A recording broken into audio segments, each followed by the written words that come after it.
Maryland Republicans are introducing 3 bills in the upcoming legislative session in Annapolis that would establish additional oversight of taxpayer-funded nonprofits. The Spotlight on Maryland's Patrick Huff has the latest. Maryland's really an outlier, and look, we're being taken advantage of. And you have a higher standard if you're taking public money. Republican delegates Matt Morgan of St. Mary's County and Delegate Szeliga of Baltimore County pre-filed 3 bills this month for the upcoming legislative session that they say will help address the issue of transparency from taxpayer-funded nonprofits. The bills would disqualify nonprofits from receiving state money if they're behind on tax filings, require nonprofits to report to the state comptroller if at least half of their revenue is from the state, county, or municipal government funding, and apply the Maryland Public Information Act to nonprofits that receive at least $50,000 from state or local governments. This is just common sense. Szeliga said the bills are necessary to buck a concerning trend in the state of launching government programs through nonprofits with little to no oversight. We have a lot of nonprofits getting state taxpayer dollars that are not compliant. They haven't paid their taxes.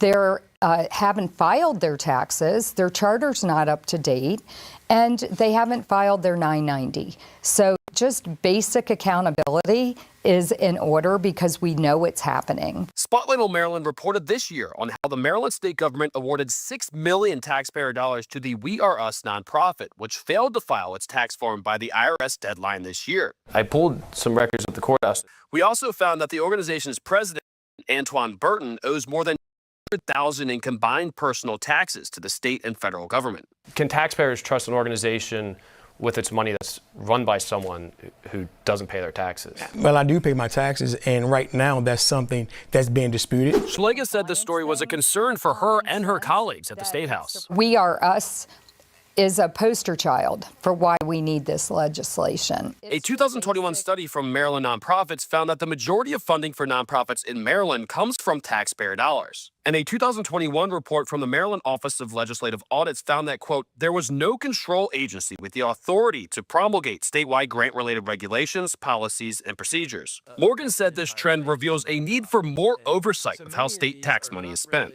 You know, nonprofits are supposed to get their money from the private sector.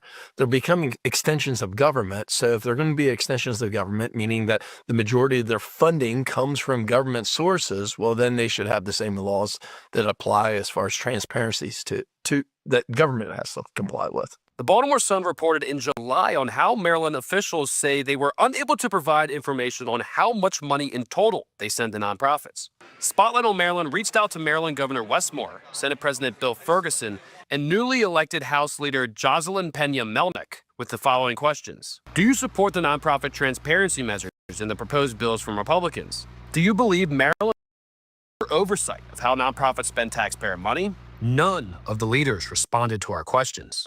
Morgan said now is the time for Maryland lawmakers to take action. We're $1.4 billion in the hole this year going into session. And this is after only 8 months ago raising $2 billion of taxes. So yeah, the General Assembly needs to take control of where they're spending money. Every private business would do this. Every family would do this. And government should be standard. Stay tuned in the coming months as we hold lawmakers accountable in the new legislative session on whether there's proper oversight about how nonprofits spend your taxpayer dollars. For Spotlight on Maryland, I'm Patrick Huff.